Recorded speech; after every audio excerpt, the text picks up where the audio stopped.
Hi everyone, it's Liz here from Gather No Moss. Great to be chatting to you again. We've had to curb some of our travelling for the last few months for various reasons, and so it's great to be back and chatting about our recent trip to Mallorca. We decided, because of various health problems that Colin and I have had, that we would just take a short trip just to see how it went. And this was an amazing trip. We managed to get flights out to Mallorca, return for €33 each. So we couldn't resist really.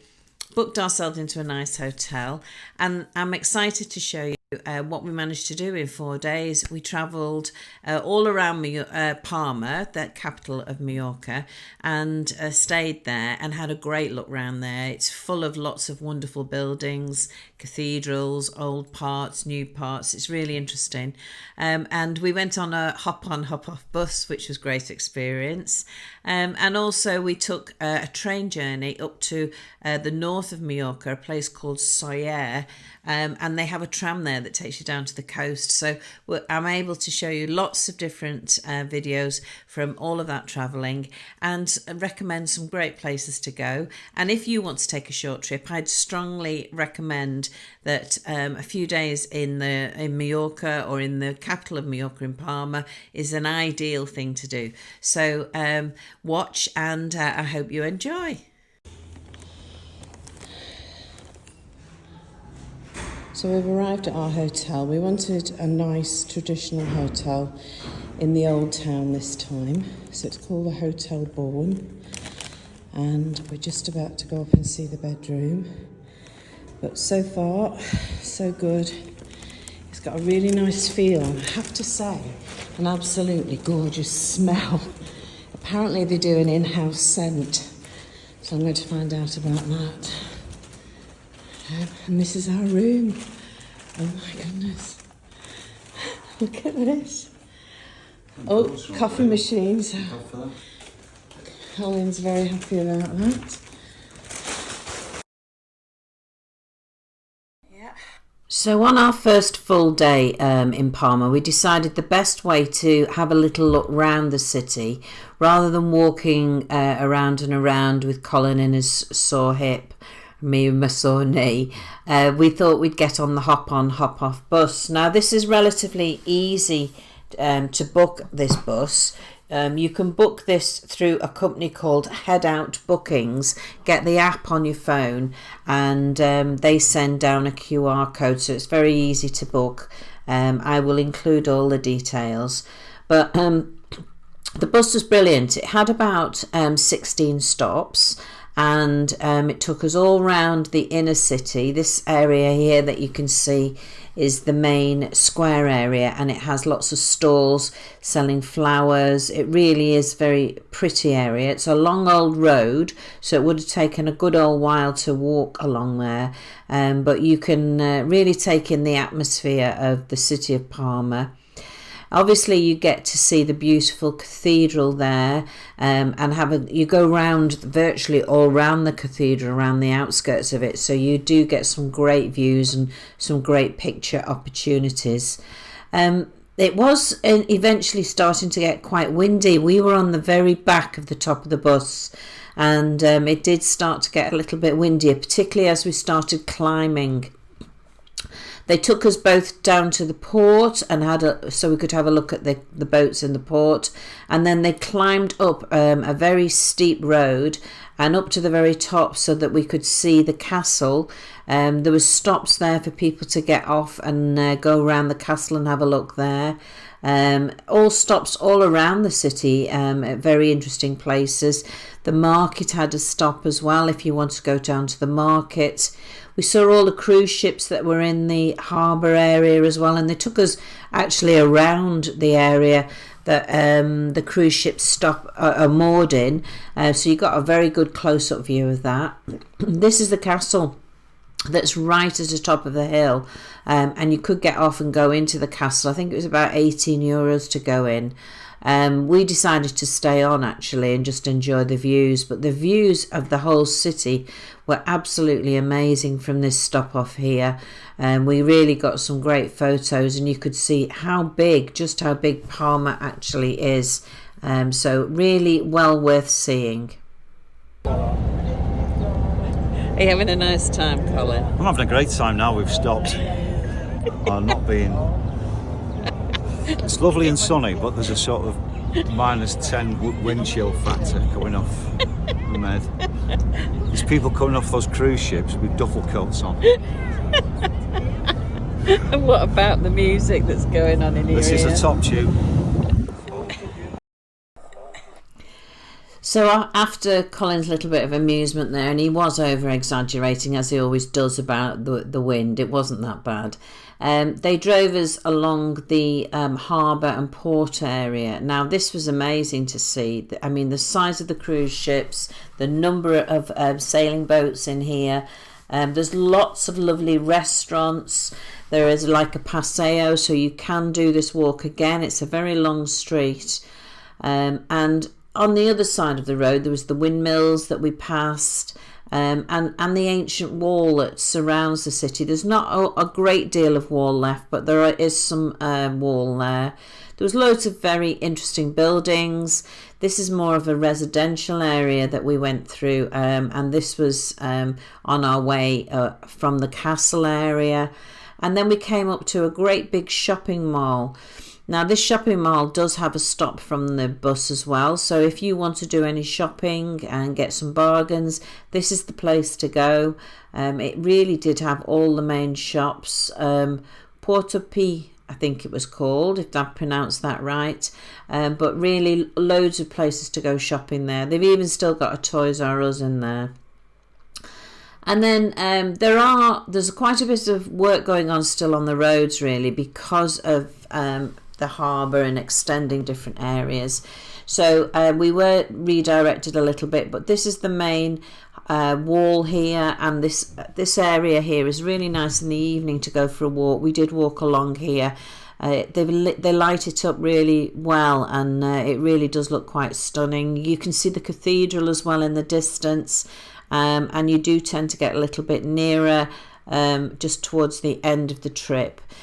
Now, a top tip that I would give is when we were getting onto the hop-on, hop-off bus, we got on at bus stop number 1, obviously. But you can get on, obviously, again, at any of the stops, and there's about 16.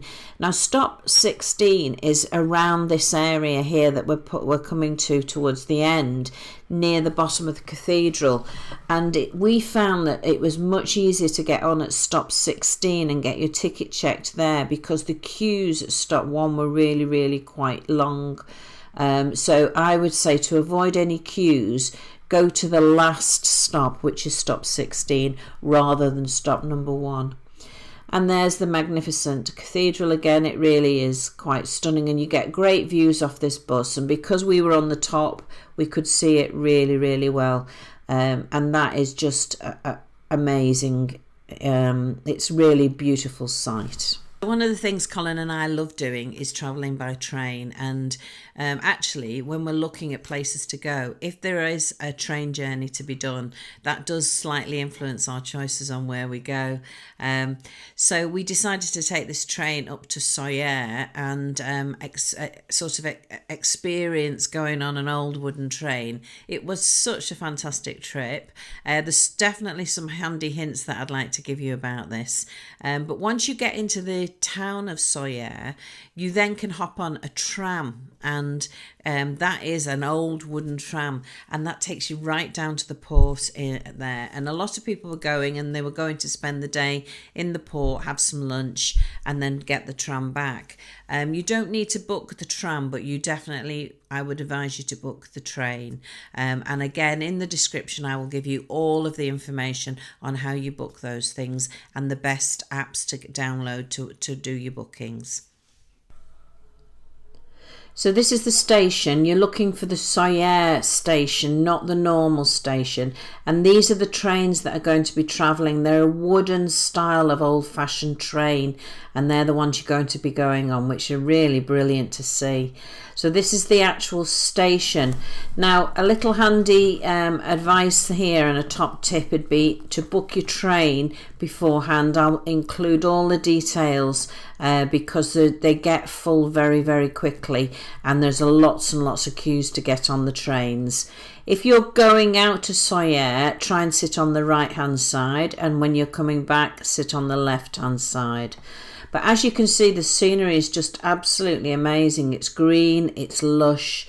There's a lot of farmlands, lots of old farm buildings as well. The trees, when we were going, were filled with lemons and oranges. And it really is beautiful. It takes about 1 hour to get up to Soyer, but please do remember as you're going along that there's trains that are coming in the opposite direction, so sometimes it can take just a little bit longer. You need to allow for that. There's also lots and lots of tunnels that you go through along the way, which at first, if you're not prepared, can be a little bit scary, but they're fine, and just get your window to come down whilst you're going through the tunnel, otherwise it can get really quite breezy in there. But these are the sorts of little stations that you go through, and they do slow down. It's really good to take pictures and everything.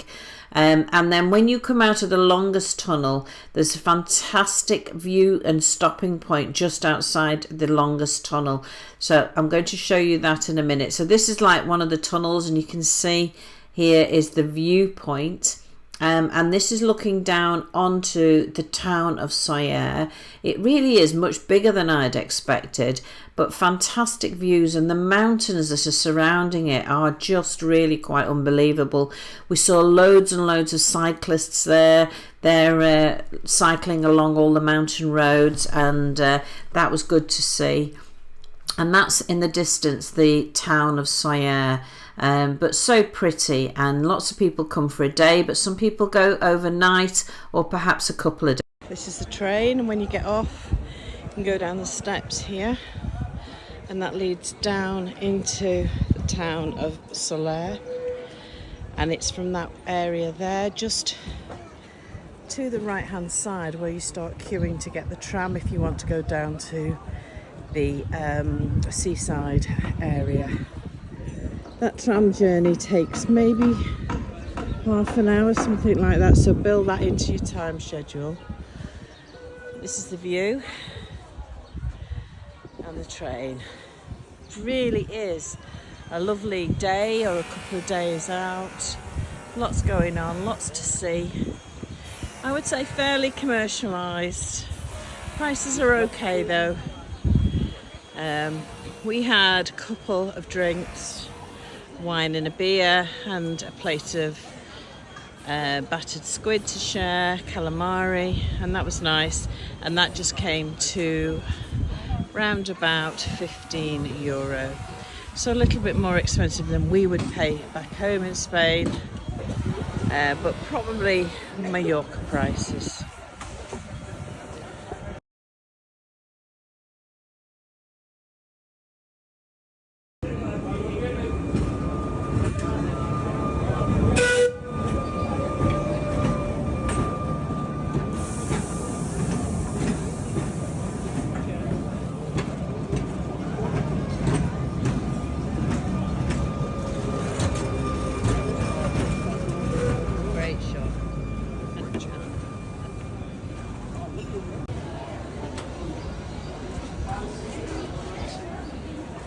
So this is the coastal part,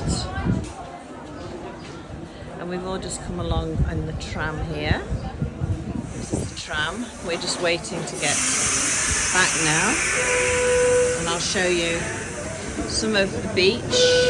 Lots of little cafes here along this part, which are nice. There's a harbour, quite a few lovely boats in. And also there's a gorgeous beach. So I'll just give you a little glimpse of that.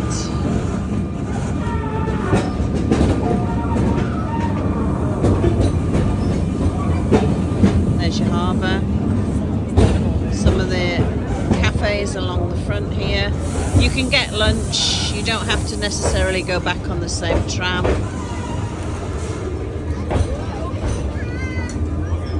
And then you've got this lovely beach that you can sit on. Gorgeous white sand. And it's a beautiful bay. The sea is very clear. Not many people swimming today because it's still quite cold in the water there. I've been surprised at how green this area is. Really is pretty.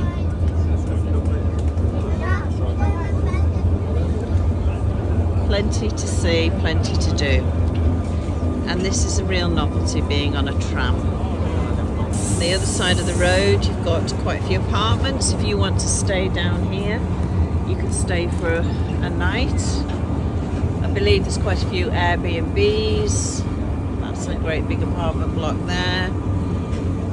So it's its own little tourist resort, really. And again, lots of places along this side of the road to eat and drink. There's quite a few cyclists down here, so people must cycle. Go down over the mountains.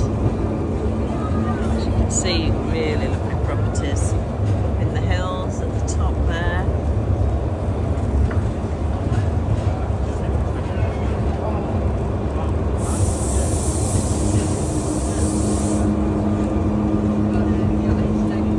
Plenty going on down in the seaside resort, part of the north coast here of Mallorca. Very, very nice. So this is the Puerto de Soler. If you want to come down and spend the day here or spend a night, couple of nights, it really is gorgeous.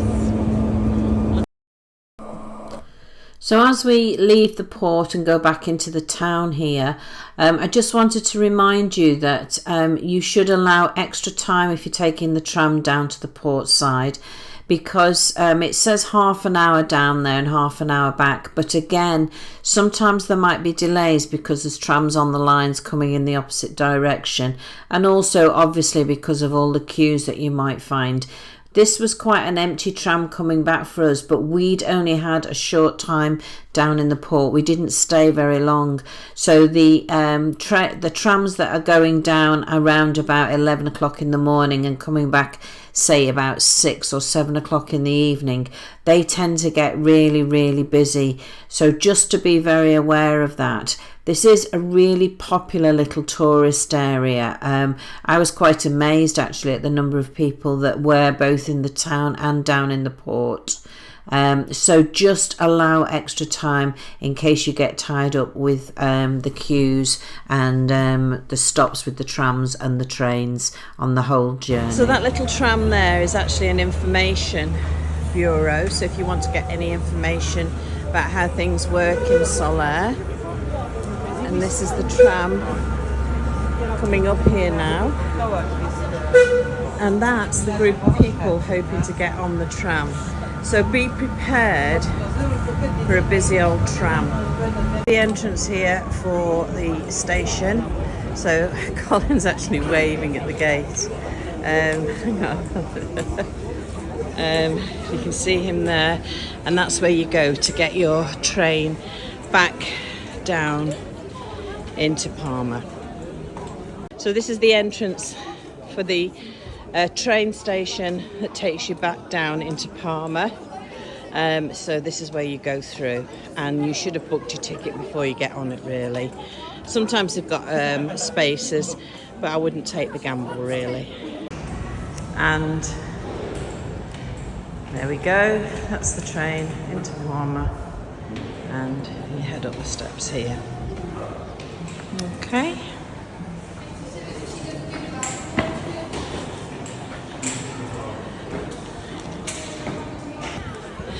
And then the train is often waiting, as it is now. This is 15 minutes before before the train leaves. So get here early in order to get the places that you want.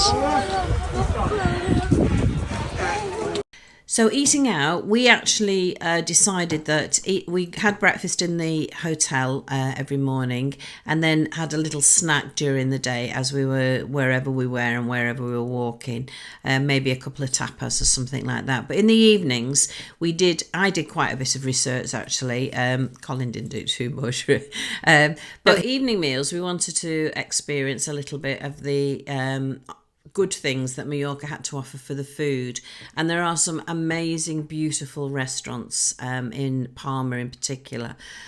So we had a good look round. I did a lot of research on TripAdvisor, had a look at other people's recommendations, and then decided which ones we wanted to go to. So the first couple of nights, the first one was a bit of an impromptu. I'd seen it, I'd read up about it, and we went to there. And then the second one was one that we definitely had booked and wanted to go to. But actually the best meal out of the 3 nights was the last meal, and we were blown away with this place. We saw it as we were walking through. We liked the look of it. We liked the look of the menu, and we found out afterwards that it had been closed for refurbishment for quite a long time. It's still saying on TripAdvisor that it's not open, but it is open, and it's absolutely delicious. So we fell lucky with this one, and 5 out of 5 stars for it. So I will show you some of the pictures of what we had and tell you some of the stuff that we were eating. But definitely the third restaurant out of the 3 is the one that I would recommend that you try and get to, because it was amazing.